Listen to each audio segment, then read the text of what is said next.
Hey y'all, it's Jesse with Green Tick Tactical Solutions.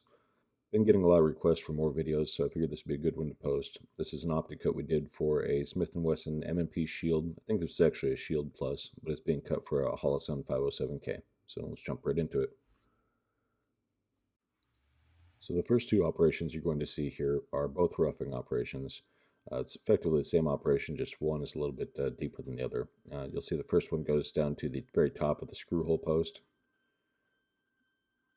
And of course you can't see that at this point, but it's just removing as much material as quickly as it can.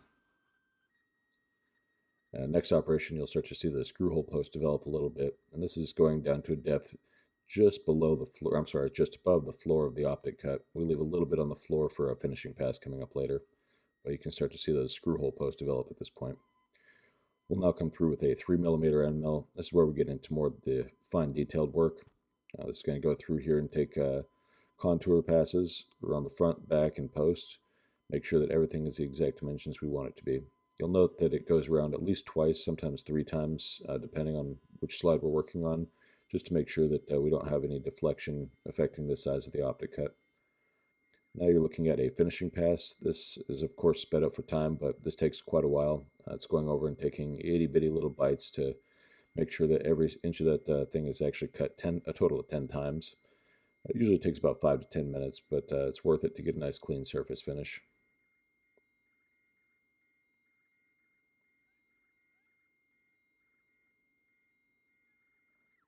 Okay, once that's done, we'll come through here, and this is a good time to check just to make sure everything should be the exact dimensions it needs to be at this point.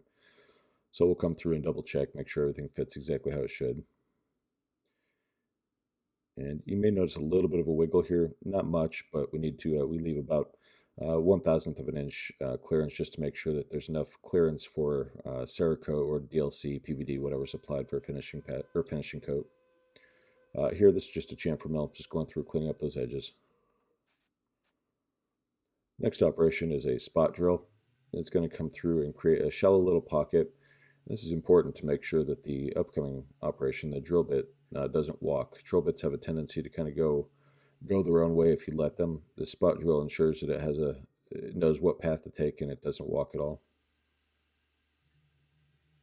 And you'll see here, now it's just a standard drill bit, comes through. It's going to take little bitty pecks to drill out that material, getting ready for the threading operation coming up next. You can see the string start to develop on that drill bit. That happens from time to time. Usually for this, I'll just stand there with a air hose and open the door and blast it if I need to, just to make sure that the strings don't affect the drilling operation. Okay, and what you're going to see here is called thread milling. Essentially, this tool comes down and cuts a helical pattern on the inside of that hole that we had drilled earlier.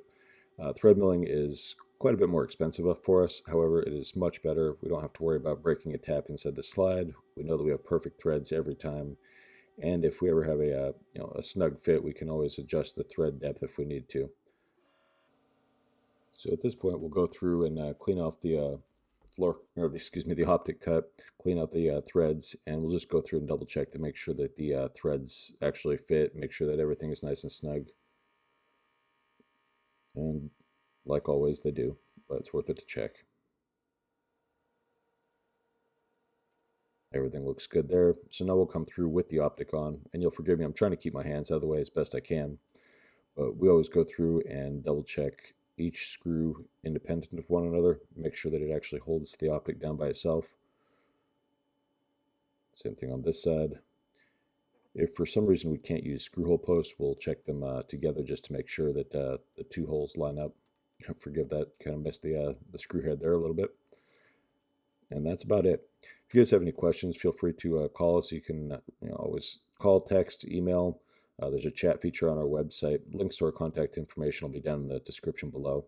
We're happy to answer any questions you may have. And if there's anything we can do for you, let us know. Thank you very much.